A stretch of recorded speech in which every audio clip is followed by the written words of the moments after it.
How did I go from being not special enough to attend my own daughter's wedding to deciding whether their rent even existed? A week after my son-in-law told me the wedding had already happened for special people, he called asking if I had transferred the rent. I answered calmly, and that was the moment everything started to collapse for them. Before we continue, we ask you to hit the hype button, subscribe, and like the video to help the channel grow. Tell us which city you are from in the comments. We would like to get to know our audience better. The first call came on a Tuesday morning. I was sitting at my kitchen table, coffee going cold in front of me, when my phone buzzed. Aaron's name lit up the screen. My son-in-law didn't call often, and when he did, it was usually because he needed something. "Hey, Miles." His voice carried that casual confidence he always wore like an expensive jacket. "Got a minute?" "Sure." I kept my tone neutral. "So I know you've been asking about the wedding date." He paused, and I heard traffic noise in the background. "Thing is, we actually already had it. Last Saturday." I sat very still. The kitchen suddenly felt smaller. "Last Saturday." "Yeah, man. It was kind of a small thing, you know? Just special people, close friends, Nora's mom's side of the family. We wanted to keep it intimate. Special people." The words landed soft, but they had weight.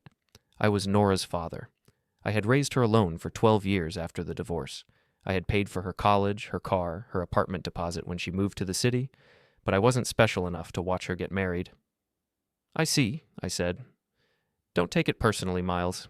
You know how wedding planning gets. It just made sense to keep the list tight." Aaron's voice had that practiced smoothness, like he was closing a sale. "Anyway, we got some great photos. I'll have Nora send you some." "Okay. Cool. Well, I gotta run. Talk soon." He hung up before I could respond. I sat there for a long time, staring at the phone in my hand. The coffee had gone completely cold. Outside, a neighbor's dog barked twice, then stopped. Everything felt normal, ordinary, unchanged. But something had shifted inside my chest, something I couldn't quite name yet. I didn't call Nora. I didn't send a text asking why. I just sat there, letting the information settle like sediment in still water. 3 days later, I saw the photos on social media. Nora in a white dress, beaming. Aaron in a dark suit, arm around her waist. Her mother's family clustered around them, smiling. Friends I'd never met. A small outdoor venue with string lights and flowers. I wasn't in a single shot. I closed the app and set my phone face down on the desk. The following Tuesday, exactly 1 week after Aaron's first call, my phone rang again. Same number. "Hey, Miles." Aaron's voice was cheerful, unbothered. "Quick question, did you get a chance to transfer the rent yet? It's due tomorrow and I want to make sure we're covered." "The rent." "Of course." For the past 14 months, I had been transferring money to Aaron and Nora's account on the first of every month. $1,200. Their apartment was in a building downtown, the kind with a doorman and a gym. They had signed the lease together, but the rental application required a guarantor with verified income. Nora worked part-time at a boutique. Aaron did something in marketing that seemed to involve a lot of lunch meetings and networking events, but not much actual salary. So I had signed, not as a tenant, but as a financial guarantor. And every month, without fail, I sent the money. "I'll take care of it," I said calmly. "Awesome. Thanks, man. You're the best." He paused. "Oh, and Nora says hi." "Tell her I said hi back." "Will do. Later." He hung up. I sat in my parked car outside the office, phone still in my hand, engine ticking as it cooled. Around me, other employees walked toward the building, carrying coffee cups and shoulder bags. Normal people having a normal day. I wasn't special enough for the wedding, but I was essential enough for the rent. The thought didn't make me angry. Not yet. It made me very, very quiet inside. I started the car and drove home instead of going into the office. I called in, said I needed a personal day. Calvin Brooks, the senior finance officer, told me to take my time. Calvin was one of the few people at the company who actually knew what my job entailed. Most people thought I was just an admin, shuffling papers and scheduling meetings. They had no idea. At home, I went to my office, a small room off the hallway that used to be Nora's when she was young. I kept everything organized here. File folders labeled and color-coded. Receipts in chronological order. Bank statements sorted by year. I opened my laptop and pulled up my transfer history. 14 months of rent payments, $1,200 each. $16,800 total. I opened another folder, the lease agreement I had signed as guarantor. I read through it slowly, carefully, the way I read everything. The property management company was listed at the top. Irene Walsh, property manager. The lease term. The tenant names, Aaron Matthew Pike and Nora Elizabeth Kepler. and below that, in smaller print, financial guarantor, Miles Indigo Kepler. I sat back in my chair. A guarantor wasn't just a backup. In the eyes of the property management company, I was financially responsible for the lease. If the tenants defaulted, I was liable. But that also meant I had standing. I had legal connection to the agreement. I pulled out my phone and opened my text thread with Nora. The last message was from 3 weeks ago. I had asked if she wanted to grab dinner. She had replied, "Super busy this month, maybe later?" Before that, "Can't this week, sorry." Before that, "Things are crazy right now." I scrolled further back. 6 months of short replies, postponed plans, vague promises to catch up soon. But every month, the rent went through. I closed the thread and opened a new document on my laptop. I titled it simply, Timeline. Then I started writing. The apartment building stood on a tree-lined street in the kind of neighborhood where everything looked clean and expensive.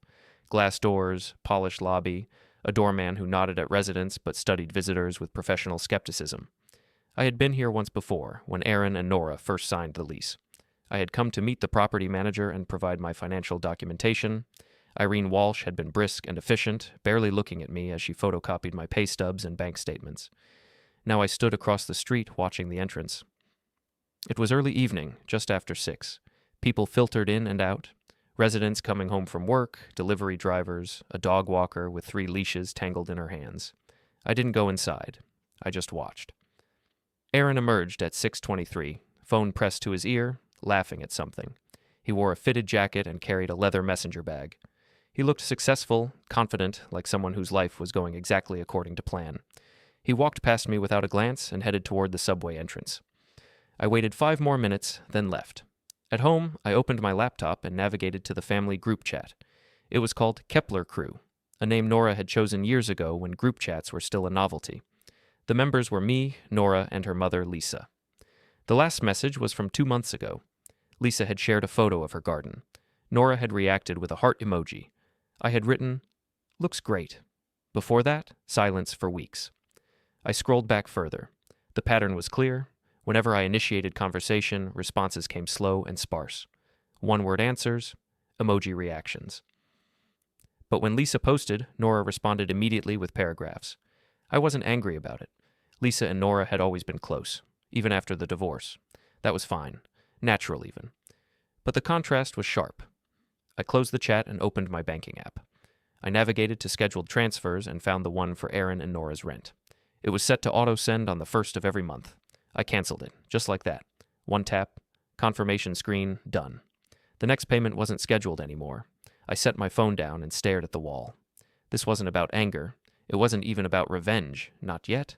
It was about clarity. I needed to understand the shape of things, the real structure beneath the surface.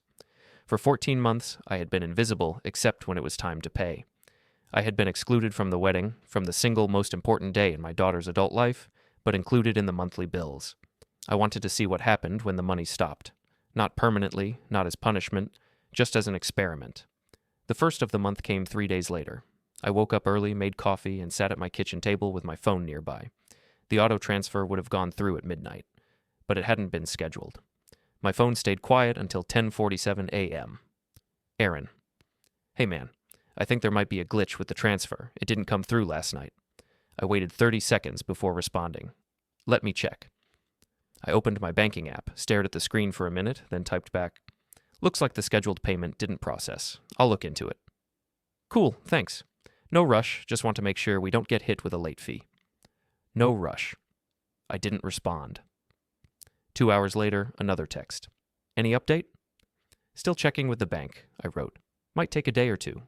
"Okay, keep me posted." I set my phone down and went back to work. My job title was Administrative Coordinator for European Automotive Exports. It sounded boring, clerical. Most people at the company assumed I filed paperwork and organized meetings. And I did do those things. But I also managed the entire digital shipment tracking system for every vehicle we sent overseas. I coordinated with customs officials in 4 countries. I reviewed compliance documentation and flagged discrepancies before they became legal problems. When something went wrong, a missing VIN, a customs hold, a documentation error, I was the one who fixed it. Calvin Brooks, the senior finance officer, understood this. We had worked together for 11 years. He knew that if I missed a detail, shipments worth millions could get delayed. "You're the reason we don't have fires," Calvin had told me once over lunch. "You put them out before they start." I had shrugged. "Just doing my job." Most people don't even see the fires. That's the point. Now, sitting at my desk in the small admin office, I pulled up the shipment dashboard. 37 vehicles currently in transit. 12 pending customs clearance. 5 flagged for documentation review. I worked through them methodically, one by one. My phone buzzed twice during the afternoon. Both times, Aaron. "Hey, any news?" "Bank says it might be a processing issue. Should be resolved soon." I didn't say when. That evening, I drove past the apartment building again. I didn't stop, didn't park, just drove by, slowly, observing. The lights were on in what I knew was Aaron and Nora's unit. 4th floor, corner apartment. I had helped them move in, carrying boxes up the elevator while Aaron directed traffic and Nora unpacked kitchen items. I kept driving. At home, I opened the timeline document I had started and added new entries. Month 1. Signed as guarantor. First rent payment sent. Month 3. Invited to dinner. Nora canceled day of. Month 5. Asked about visiting. Told they were crazy busy. Month 8. Offered to help with furniture shopping. No response. Month 11. Texted happy birthday. Response came 3 days later. Month 14. Wedding happened. Not invited. Month 15. Rent payment stopped. I saved the document and closed my laptop. The pattern was clear now, written out in plain text. I had been useful when needed and invisible the rest of the time. I wasn't hurt by this realization, I was interested. The cafe near my office served coffee that was too expensive and pastries that were too small, but it was quiet in the mid-afternoon, and the corner booth had good light. I sat with my laptop open and a folder of printed documents spread across the table. Bank statements, transfer confirmations, the lease agreement. I had reviewed everything twice already, but I was doing it again, slowly, looking for details I might have missed. The lease was a standard 1-year agreement with an option to renew. Aaron and Nora had signed as co-tenants. I had signed as financial guarantor, which meant I was responsible if they defaulted, but I wasn't a tenant myself. I had no right to live there, no key, no access. But there was a clause I had overlooked the first time. Section 8, subsection C. In the event of default or non-payment, the property manager reserves the right to communicate directly with the financial guarantor regarding resolution options, including but not limited to assumption of lease obligations. Assumption of lease obligations. I read the phrase 3 times. It meant that if Aaron and Nora couldn't pay, the property management company could require me to take over the lease entirely, not just pay the missed rent, but become the primary leaseholder, which also meant I could negotiate. I pulled out my phone and opened the Notes app. I started a new list. Lease renewal date, property manager contact, missed payment protocol, legal consultation needed. I added one more item, calendar date. Then I opened my email and searched for correspondence from the property management company. I found the original welcome email from 14 months ago. At the bottom was Irene Walsh's direct phone number. I didn't call yet. Instead, I pulled up the calendar on my laptop and navigated to 2 months from now, the lease renewal date. Aaron and Nora would need to either sign a new lease or move out. I circled the date in red. Then I closed everything, packed up my documents, and left the cafe. At the office, Calvin caught me in the hallway. "You good? You've been quiet this week." "I'm fine," I said. "Just working through some personal stuff." He studied me for a moment. Calvin was 54, with gray hair and sharp eyes that missed nothing. "If you need time off, take it. You've got the hours." "I know, thanks." "And Miles?" He lowered his voice. "Don't forget you've got leverage here, too. People underestimate you because you're quiet. But you're the one holding half the threads in this place together." I nodded slowly. "I'll remember that." Back at my desk, I opened a new browser window and searched for contract attorneys in the area. I needed someone who specialized in rental agreements and lease obligations, not because I planned to file anything, not yet, but because I needed to understand exactly what my position was. The first 3 law firms I found had slick websites and high retainer fees. The 4th was smaller, with a plain website and a focus on tenant-landlord disputes. I called and got a receptionist who sounded bored. "Walker and Associates." "I need a consultation about a lease agreement. I'm listed as a financial guarantor." "Hold, please." 60 seconds of hold music, then a new voice. Male, older, slightly raspy. "This is Dan Walker. You're calling about a guarantor situation?" "Yes. I signed as a financial guarantor for my daughter's apartment. I need to understand my rights and obligations." "How long is the lease?" 1 year. It's coming up for renewal." Are the tenants current on rent? I paused. Not this month. I see. You want to know if you're on the hook or if you have any leverage. Exactly. Come in tomorrow, 2 p.m. Bring the lease agreement and any payment records you have. I'll be there. He hung up without saying goodbye. I spent the rest of the afternoon working through shipment documentation, but my mind kept drifting back to the lease, the renewal date, the circled calendar entry. My phone buzzed at 4:47. Nora. Hey, Dad? Aaron said there's an issue with the rent payment. My daughter's first message to me in 3 weeks, and it was about money. I waited 2 minutes before responding. Bank is looking into it. Should be sorted soon. Okay, let me know when it goes through. Sure. 3 dots appeared, like she was typing something else, and then they disappeared. No. How are you? No, let's catch up. Just a request for status on the money. I set my phone face down and went back to work. That evening, I sat in my parked car outside the apartment building again. I didn't know why I kept coming here. Maybe I needed to see it, to make it real. The place my daughter lived, the place I paid for, the place I wasn't welcome. The lights in their apartment were on. I could see shadows moving behind the curtains. I started the car and drove home. In my office, I opened the labeled folder where I kept all the lease documents. Everything was organized chronologically. The original application, the approval letter, the signed lease, the guarantor agreement, the payment confirmations. I pulled out a yellow legal pad and started making notes by hand. Sometimes writing helped me think. Timeline of exclusion. Month 3, first canceled dinner. Month 5, no response to visit request. Month 11, birthday text ignored for 3 days. Month 14, wedding, not invited. Month 15, rent stopped pattern. I exist when needed. I don't exist otherwise. Question, what happens when I'm no longer needed? I underlined the last question twice. Then I flipped to a new page and wrote renewal date and circled it. 2 months away. I had 2 months to decide what I wanted this to become. Dan Walker's office was on the 3rd floor of an old building downtown, the kind with creaking wooden floors and windows that didn't quite seal. The waiting room had 2 chairs and a magazine rack filled with outdated issues of legal journals. I sat with the folder of documents on my lap and waited. At exactly 2 p.m., a door opened and a man appeared. Late 50s, gray beard, rumpled shirt. Miles Kepler? Yes. Come on back. His office was small and cluttered, with stacks of files on every surface and a wilting plant on the windowsill. He cleared a chair for me and sat behind his desk. Let's see what you've got. I handed him the lease agreement, the guarantor paperwork, and a printed summary of all my rent payments. He read through everything in silence, occasionally making notes on a yellow pad. After 5 minutes, he looked up. You're not a tenant. You're a guarantor. That means you're responsible for the rent if they don't pay. But you have no rights to the apartment itself. You can't live there, can't access it, can't make decisions about it. I understand that. But here's where it gets interesting. He tapped the lease agreement. This clause here, assumption of lease obligations, that's unusual. Most standard leases don't include it.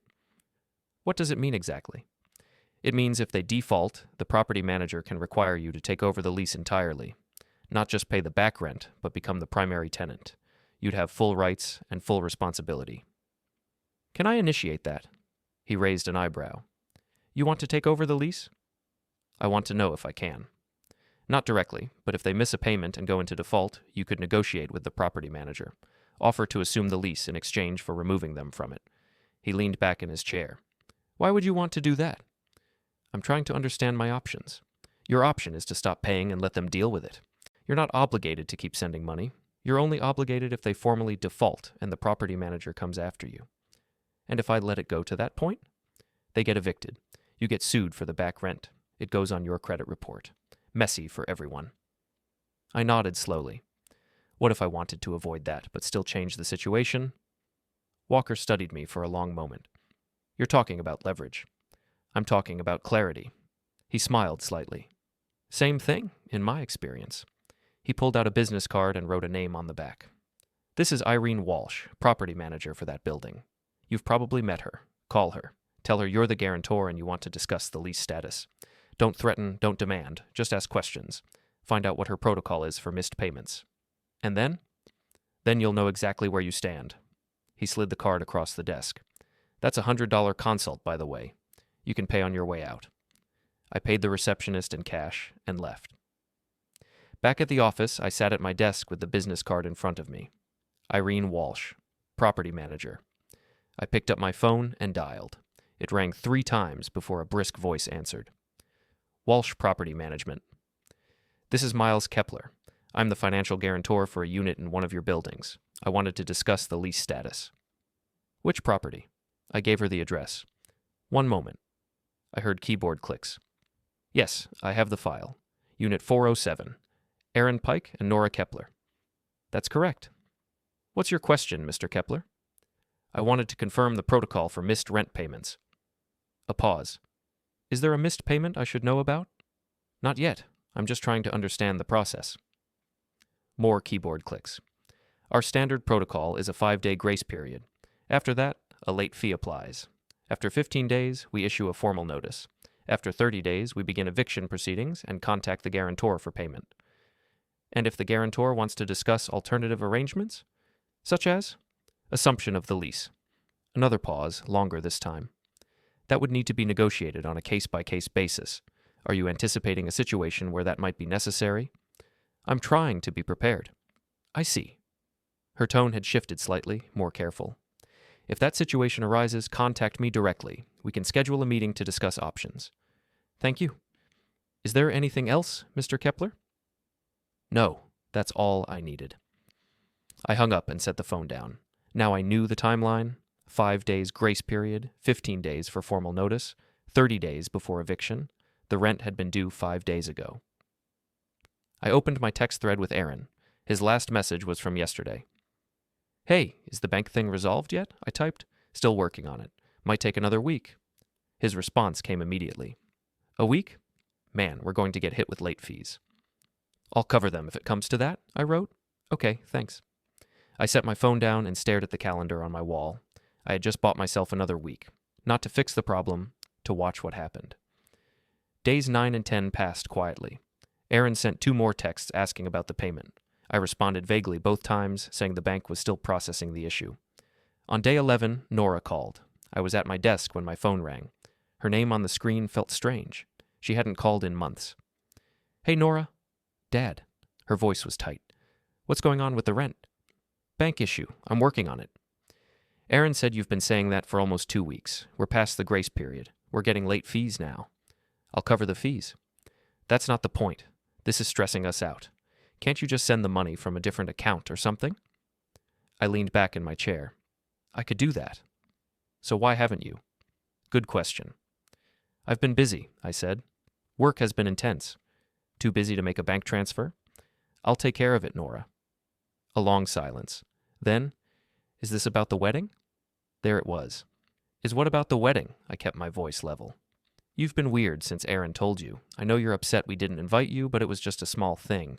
We didn't want to make a big deal out of it. I'm not upset. Then why are you dragging your feet on the rent? I'm not dragging my feet. There's a genuine bank issue. It happens. For 2 weeks? Sometimes. Another silence. I could hear her breathing, frustrated, trying to decide if she believed me. Just fix it, okay? Please? I will. When? Soon. Dad. I have to go, Nora. I'm at work. Fine. But seriously, we need this resolved. She hung up without saying goodbye. I set my phone on the desk and stared at it. My daughter had called me for the first time in months, and it was to demand money, not to talk. Not to apologize for the wedding, not to ask how I was doing or if everything was okay in my life, just to make sure the rent got paid. I stood up and walked to the window. Outside, cars moved through the parking lot, people coming and going, living their normal lives. Everything looked ordinary, routine, predictable, but something had shifted inside me. I wasn't angry. I was fascinated by how clear everything had become. That evening, I went home and opened my laptop. I navigated to my bank account and looked at the available balance. More than enough to cover the rent 10 times over. I could send the money right now. One transfer, problem solved. Everything back to normal, but I didn't. Instead, I opened my email and composed a new message to Irene Walsh. Ms. Walsh, this is Miles Kepler, guarantor for Unit 407. I wanted to follow up on our phone conversation. The tenants are currently past the grace period for this month's rent. I would like to schedule a meeting to discuss the situation and potential next steps. Please let me know your availability. Miles Kepler. I read it over 3 times, checking every word, making sure the tone was professional, neutral, giving nothing away. Then I hit send. The response came 18 minutes later. Mr. Kepler, I can meet this Friday at 10 a.m. at our office. Please bring any relevant documentation. Irene Walsh. I replied immediately, I'll be there. Then I closed my laptop and sat in the dark office listening to the house settle around me. The refrigerator hummed in the kitchen. A car passed on the street outside. Everything normal, everything quiet. Friday was 3 days away. 3 days to decide exactly how far I wanted to take this. 3 days to prepare. On day 13, Aaron called. I was in my car, parked outside a shipping facility, reviewing customs paperwork on my tablet. Miles, what the actual situation with this rent payment? We're at almost 2 weeks now. Still working on it. That's not an answer. What's the holdup? The bank flagged the transaction. They're reviewing it for fraud prevention. I made this up on the spot. It sounded plausible enough. Fraud prevention? For a rent payment you make every month? Apparently their system flagged it as unusual activity. That's insane. I agree, but it's being handled. When? I'm meeting with someone Friday to sort it out. Friday? That's 3 more days. I'm aware. Miles, come on. We're going to get reported to the property management company. This is going to go on our rental history. I'll talk to the property manager. I'll explain the situation. You'll talk to them? I'm the guarantor. They'll listen to me. A long pause. I could hear traffic noise in the background on his end. Okay, fine. But get this handled, man. This is getting ridiculous. I will. He hung up. I sat in the car, engine off, watching workers move shipping containers across the lot with massive forklifts. Everything here ran on schedules, protocols, documentation. If something went wrong, there were procedures to follow, steps to take, systems in place. The same was true for leases. I just needed to understand which steps to take and in what order. Thursday evening, I packed all my documents into a briefcase. Lease agreement, guarantor paperwork, payment history, correspondence with the property manager, bank statements showing every transfer. Everything organized, labeled, ready for review. I had worn a suit to work, unusual for me, but I wanted to look professional for tomorrow's meeting. I wanted to project calm competence, not anger or emotion. Calvin had noticed. Job interview? Something like that. Good luck. I didn't tell him what I was really doing. I didn't tell anyone. This was between me, the property manager, and the lease. Friday morning arrived cold and gray. I drove to the property management office, a nondescript building in a business park on the edge of town. The lobby was bland and corporate, with motivational posters about building communities and creating homes. The irony wasn't lost on me. I checked in with the receptionist. Miles Kepler. I have a 10 a.m. with Irene Walsh. She'll be right with you. I sat in the waiting area and reviewed my notes one more time. Everything had to be precise, clear, documented. At 10:03, a woman emerged from a hallway. Mid-40s, dark suit, hair pulled back in a tight bun. Professional but tired looking, like someone who'd been doing this job too long. Mr. Kepler? Yes. Irene Walsh. Come with me. I followed her to a small conference room with a table, 4 chairs, and nothing on the walls. No windows, just fluorescent lights and beige paint. She sat across from me and opened a laptop. So, Unit 407. Your daughter and son-in-law are now 17 days past due on rent. I'm aware. As the guarantor, you're financially responsible for this obligation. I understand. She studied me carefully. Then why are we having this meeting? Because I want to discuss options. The option is you pay the rent. Or they get evicted and we pursue legal action against you for the back rent plus fees and court costs. What if I wanted to assume the lease? She blinked. Excuse me? Section 8, subsection C of the guarantor agreement, assumption of lease obligations. I want to know what that process would look like. She opened a file on her laptop and read for a moment, her expression shifting from confusion to understanding. That clause is intended for situations where the guarantor takes over to prevent default. It's not common. In 12 years, I've only seen it invoked twice.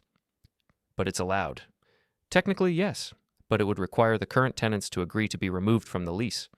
And if they don't agree, then it doesn't happen. She closed the laptop slightly. Mr. Kepler, why do you want to take over your daughter's apartment? I don't want to live there. I want to control it. She sat back in her chair. I'm not sure I follow. If I assume the lease, I become the primary tenant, which means I decide who lives there and under what terms, correct? Understanding dawned in her eyes. You want leverage over them? I want clarity about the arrangement. She was quiet for a long moment. This is a family dispute. It's a financial arrangement that happens to involve family. Mr. Kepler? Ms. Walsh, I'm not asking you to take sides. I'm asking you to explain the process if I choose to exercise the option in the lease agreement I signed. That's all. She opened her laptop again and typed something, reviewing information. If you assume the lease, you would need to pay all back rent and fees immediately. You would sign a new lease agreement as the primary tenant. The current tenants would be removed from the lease entirely. They would have 30 days to vacate unless you granted them permission to stay. Permission that I could revoke at any time. With proper notice, yes. And what's proper notice? 30 days written notice. I nodded slowly, processing this. What would I need to do to begin this process? Pay the back rent, sign an assumption agreement. Then we notify the current tenants that the lease has been transferred. When could this happen? Today, if you're serious. I opened my briefcase and pulled out my checkbook. My hands were completely steady. I'm serious. Irene Walsh stared at the check I had just written. $1,200 for the current month's rent, plus $175 in late fees. The pen was still in my hand. You understand this doesn't automatically trigger the assumption clause, she said carefully. This just brings the account current. I understand, but I want to file the paperwork to begin the assumption process. She closed her laptop slowly, deliberately. Mr. Kepler, I need to be clear about something. This is going to create significant conflict in your family. Once we notify the tenants that you're assuming the lease, they're going to know exactly what you're doing. There's no way to make this subtle. I'm aware. And you're comfortable with that? Yes? She studied me for a long moment, her expression unreadable. Then she opened a drawer and pulled out a form. Lease assumption request. You'll need to fill this out completely. I'll need proof of income and a credit check, even though you're already the guarantor. It's standard procedure for any new primary tenant. How long does the process take? If everything checks out, about a week for approval. Then we draft the new lease agreement and notify the current tenants. And until then? The account is current because you just paid it, but they're still the tenants of record. Nothing changes until the assumption is approved and processed. I took the form and began filling it out. Name, address, employer, income verification. My handwriting was neat, precise. Irene watched me write. Can I ask what happened? I mean, specifically. What made you decide to do this? I paused, pen hovering over the paper. They got married and didn't invite me. Then a week later, they called asking about rent. That's it? That's enough. She didn't argue. She just watched me finish the form. I completed every line, signed at the bottom, and handed it back. She reviewed it carefully, made notes in the margins, then tucked it into a folder. I'll start processing this today. You should hear back by next Friday at the latest. Thank you. I stood to leave, gathering my briefcase. Mr. Kepler? I turned back. For what it's worth, I've been doing this job for 12 years. I've seen a lot of family situations go sideways over money and property. This won't end the way you think it will. How do you think it will end? Badly for everyone. Maybe, I said quietly. Or maybe it ends with clarity. Those aren't mutually exclusive? No, but clarity matters more. I left the office and drove back to work. At my desk, I opened my phone and looked at my texts. Nothing from Aaron, nothing from Nora. They didn't know yet that the rent had been paid. They were probably still stressed, still wondering when I would handle the bank issue, still thinking I was just slow, disorganized, having technical difficulties. They had no idea what was actually happening. I didn't tell them. Instead, I opened my email and sent a message to Calvin Brooks. Calvin, can we schedule a meeting next week? I need to discuss some changes to my work arrangement. Miles. His response came 5 minutes later. Tuesday, 2 p.m., my office. Everything okay? Everything's fine. Just planning ahead. I closed my email and went back to reviewing shipment documentation.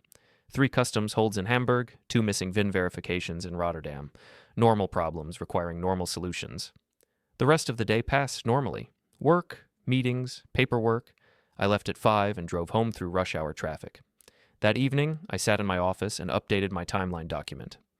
Day 17, rent paid. Assumption request filed. Next step, wait for approval. Expected timeline, 7 days. Then, notification to current tenants. Then, everything changes. I saved the document and closed my laptop. My phone buzzed. Aaron. Hey, I just checked our account. The rent went through. Finally, what happened? I waited 2 minutes before responding, long enough to seem like I was busy, not like I was calculating my answer. Bank sorted it out. Took long enough. We got hit with late fees. I covered them. Okay, thanks. Anyway, crisis averted. Crisis averted. He had no idea.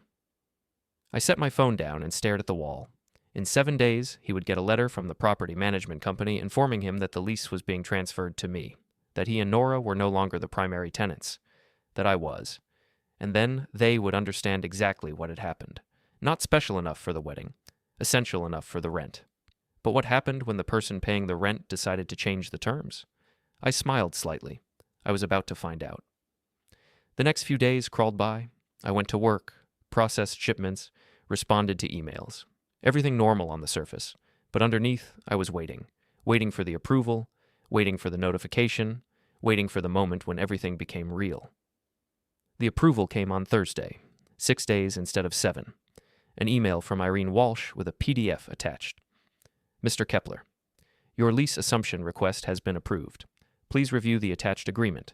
If everything looks correct, sign and return by end of business tomorrow. We will notify the current tenants on Monday. IW. I opened the PDF. Lease Assumption Agreement, Unit 407. Primary tenant, Miles Indigo Kepler, effective date. Date, terms, 12 months, renewable monthly rent. $1,200 former tenants.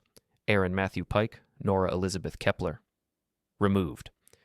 I read through the entire document twice. Every clause, every term, every condition, everything was in order, everything was exactly as discussed. I printed it, signed it in blue ink, scanned it with my home printer, and emailed it back within 20 minutes.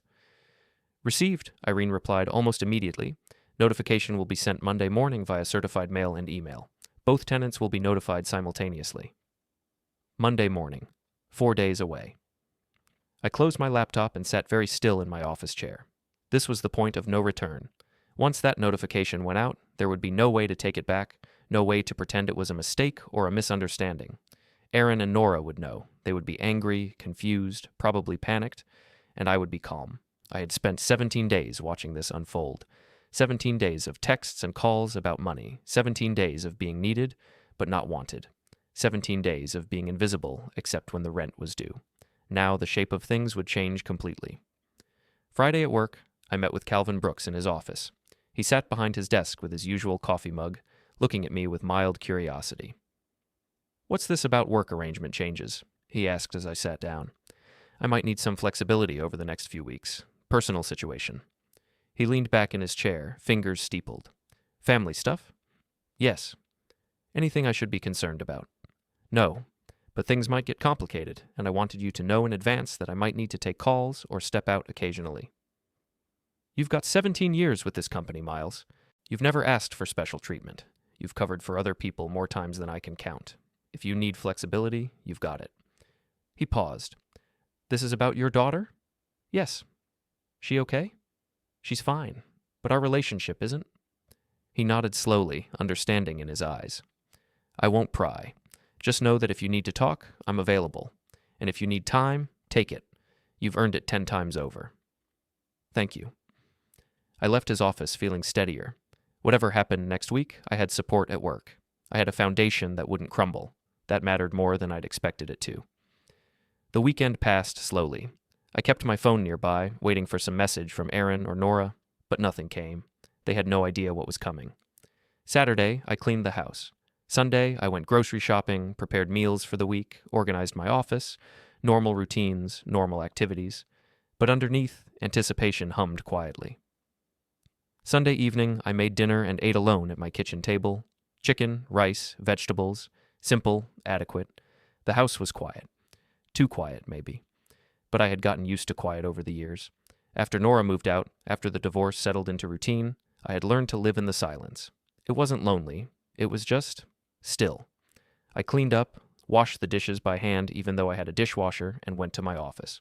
The timeline document was open on my laptop. Day 24, lease assumption approved. Day 27, Monday. Notification sent to former tenants. After that, I didn't know what would happen, but I was ready. Monday morning, I woke up at 6, made coffee in the French press, checked my email while it brewed. Nothing yet. I got ready for work, dressed carefully in a button-down shirt and slacks, ate breakfast standing at the counter.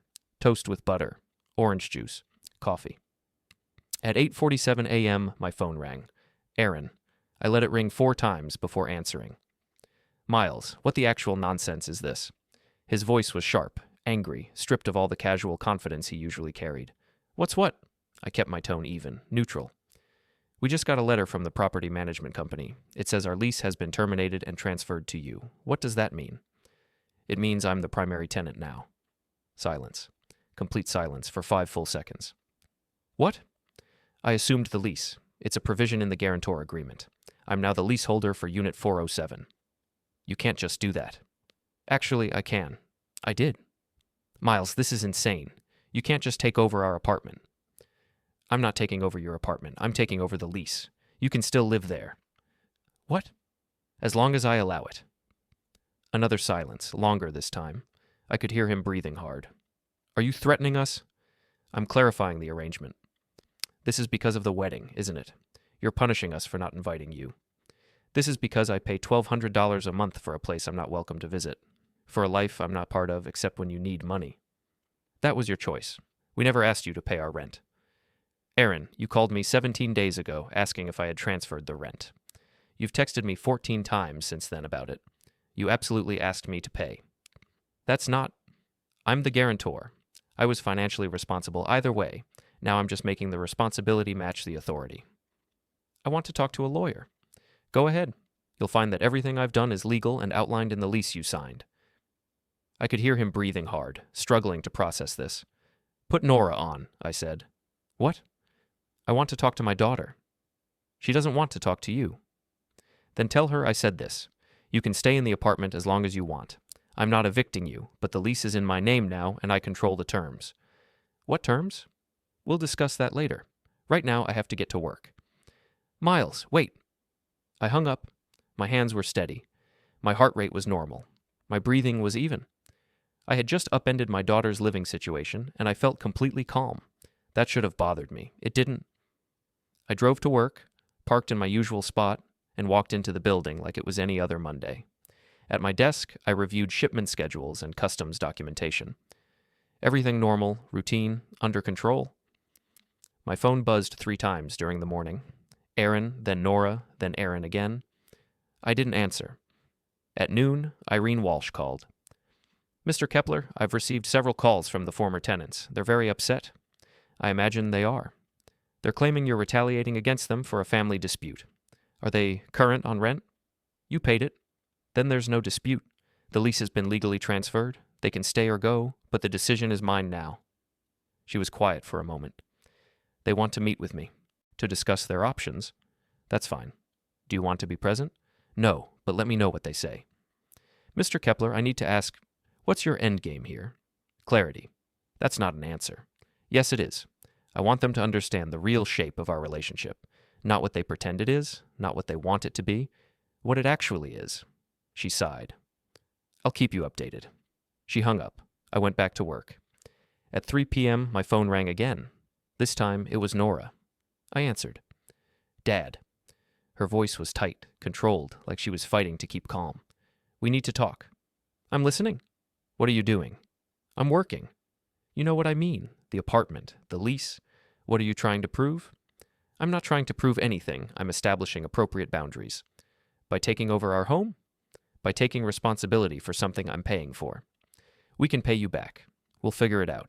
We'll get you the money. This isn't about money, Nora. Then what is it about? Respect. Silence. You didn't invite me to your wedding, I said quietly. You told Aaron to tell me it was for special people. Then a week later, you asked if I had paid your rent. Dad, I'm not angry about the wedding. I'm just done being invisible except when you need money. So you're punishing us. No, I'm changing the terms. By threatening to evict us? I haven't threatened anything. You can stay in the apartment. I've made that clear. Under what conditions? We'll discuss that later. When? When I'm ready. This is cruel. No, Nora. Cruel would be cutting you off completely. I'm giving you options. You just don't like them. I heard her breathing, trying to compose herself. I need to go, I said. I'm at work. Dad, please. I hung up. My hands were still steady. The property management office conference room looked exactly the same as it had 2 weeks ago. Same table, same chairs, same blank walls. But the dynamic had changed completely. Irene Walsh sat at the head of the table. I sat to her right. Across from me were Aaron and Nora. My daughter looked tired. Dark circles under her eyes, hair pulled back messily. Aaron looked angry, his jaw tight, hands clenched on the table. "Thank you all for coming," Irene began.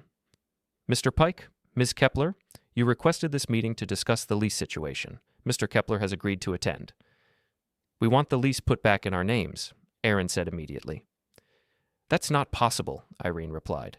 "The lease has been legally transferred to Mr. Kepler. The assumption agreement has been signed and processed. He coerced us into this situation by withholding rent." "Actually," I said calmly, "I paid the rent. I just paid it late. And as the guarantor, I was entitled to do that." "You deliberately created a crisis." "I made a business decision about a financial obligation I was responsible for." Aaron turned to Irene. "This is retaliation for a family dispute. That has to violate some kind of tenant protection law." "It doesn't," Irene said. "I've reviewed the case with our legal counsel. Everything Mr. Kepler has done is within the bounds of the lease agreement and property law." Nora spoke for the first time, her voice quiet. "Dad, why are you doing this?" I looked at my daughter, really looked at her. "Because I'm tired of being taken for granted." "We don't take you for granted. You got married without telling me. Then you called asking about rent. What would you call that?" "That's different." "How?" She didn't answer. Aaron leaned forward. "Okay, fine. You're upset. We get it. But this is our home. You can't just take it away from us." "I'm not taking it away. You can stay." "Under what terms?" Nora asked. I pulled a folder from my briefcase and slid a single sheet of paper across the table. "These terms." Aaron grabbed it and read aloud. "Sublease agreement. Month-to-month tenancy. Rent, $1,200, due first of each month. Termination clause. Either party may end the agreement with 30 days' notice." He looked up. "You're making us your subtenants?" "Yes." "This is insane." "This is reality. I hold the lease. If you want to stay, you follow these terms. If you don't, you have 30 days to find a new place.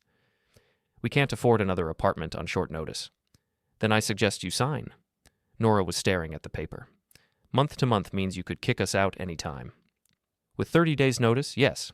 So we have no security." "You have exactly as much security as I had. I paid your rent for 14 months with no guarantee you wouldn't cut me out of your life completely. Now you're in the same position." Aaron stood up. "This is vindictive and petty." "Sit down, Aaron," I said quietly. "Excuse me?" "Sit down." Something in my tone made him pause. He glanced at Irene, who remained neutral. Then he slowly sat back down. "I'm not your enemy," I said, "but I'm also not your ATM. If you want to stay in this apartment, you'll pay rent directly to me every month. If you're late, you're out. If you're disrespectful, you're out.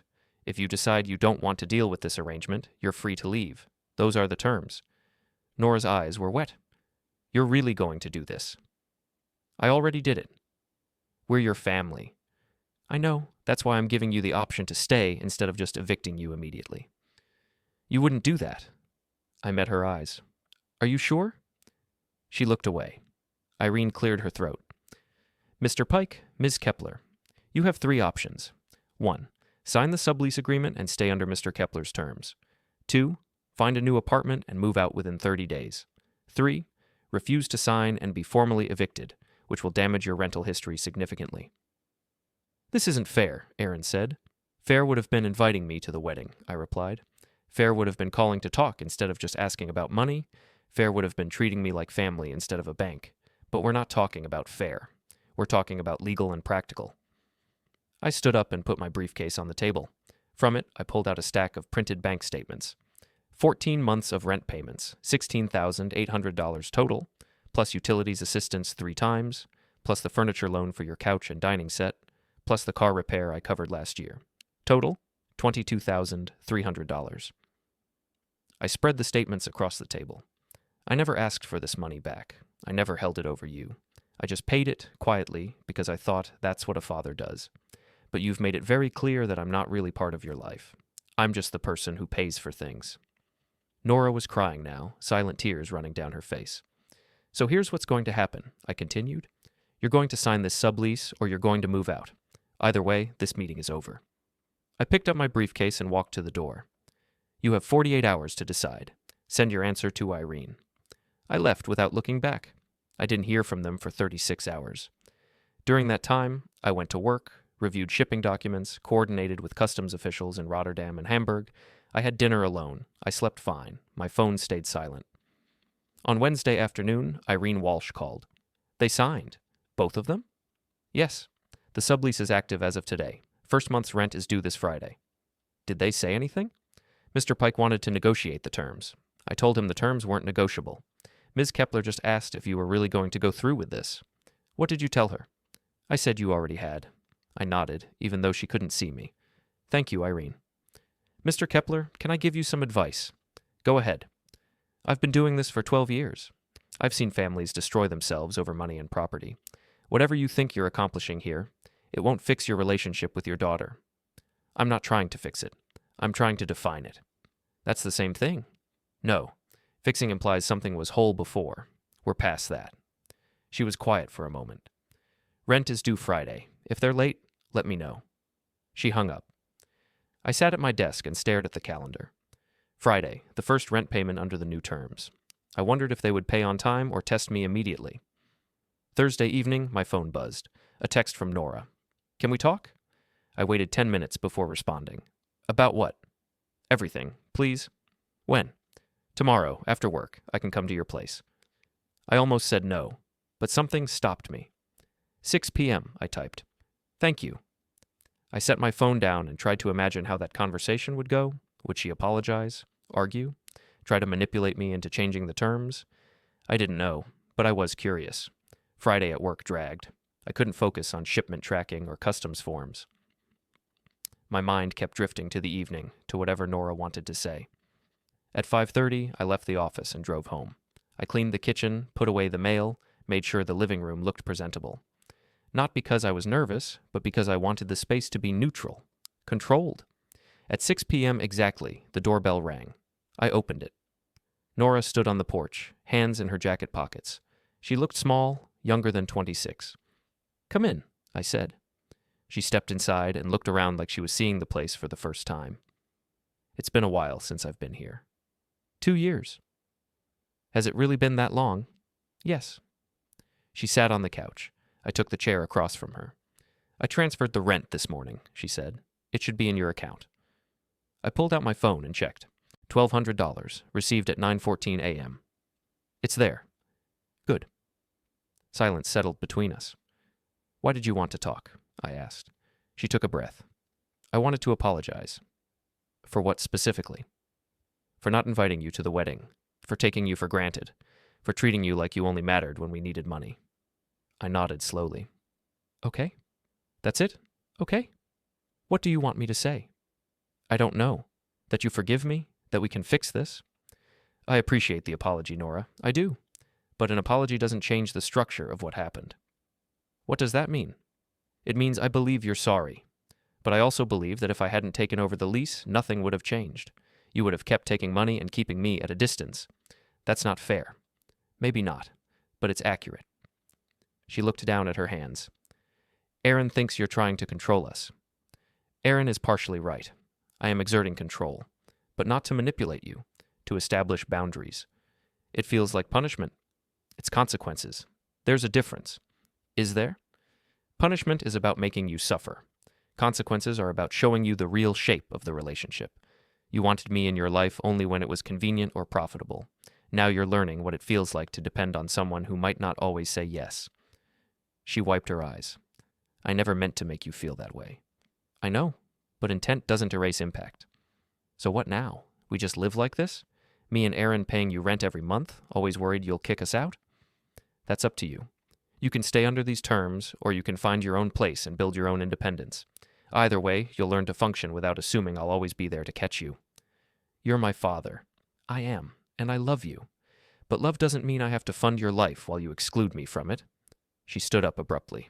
I should go. Okay. She walked to the door, then turned back. Did you really mean what you said at the meeting? That you'd evict us if we're late or disrespectful? Yes. Even me? Especially you, because you're the one who should know better. She stared at me for a long moment, then left without another word. I sat in the quiet house and felt nothing but clarity. 3 weeks passed. Rent came on time each month. No texts, no calls, no drama. Aaron and Nora paid, and I deposited the money. The arrangement functioned exactly as designed. On a Thursday afternoon in the 4th week, my phone rang. Unknown number. Mr. Kepler, this is Irene Walsh. Hello, Irene. I'm calling because Aaron Pike contacted me this morning. He and Nora want to terminate the sublease. I set down my pen. When? End of next month. They found a smaller apartment across town. Lower rent, no guarantor required. I see. They've given proper notice. 30 days, everything by the book. Good for them. You don't sound surprised. I'm not. This was always a possibility. They seemed relieved, like they had been waiting to escape. Maybe they were. She was quiet for a moment. They'll do a final walkthrough next month. After that, the lease reverts to you. What will you do with it? Terminate it. I don't need the space. Fair enough. I hung up and stared at the calendar on my wall. 1 month until they moved out. 1 month until the experiment ended. I felt neither satisfaction nor regret, just a sense of completion. At home that evening, I received a text from Nora. Irene probably told you. We're moving out next month. She did, I replied. We're not doing this because we hate you. We're doing it because we need to stand on our own. I understand. That's what I wanted for you all along. 3 dots appeared, then disappeared. No response came. I set my phone down. At the end of the month, Irene Walsh called one final time. They moved out yesterday. Apartment's clean, no damages. Final walkthrough complete. And the lease? Reverts to you as of today. Terminate it. I don't need the space. I'll process the termination. Thank you for everything, Irene. I hung up and sat at my desk. Somewhere across town, Nora and Aaron were settling into their new apartment. Smaller, cheaper, independent. They would struggle at first. They would learn to budget, to manage, to function without a safety net. And maybe, eventually, they would understand. Launched that evening, I sat in my kitchen with coffee and my phone. No texts, no calls, no demands for money or help, just silence. But it was a different kind of silence than before. Before, the silence had been absence, me being ignored, overlooked, erased. Now the silence was space. I didn't know if Nora and I would rebuild our relationship, but I knew one thing with absolute certainty, that I was no longer invisible. I was no longer just the person who paid the rent. I was someone who had drawn a line and enforced it, someone who had decided that being needed wasn't enough, someone who had chosen respect over convenience. And that person, calm, methodical, underestimated, had won.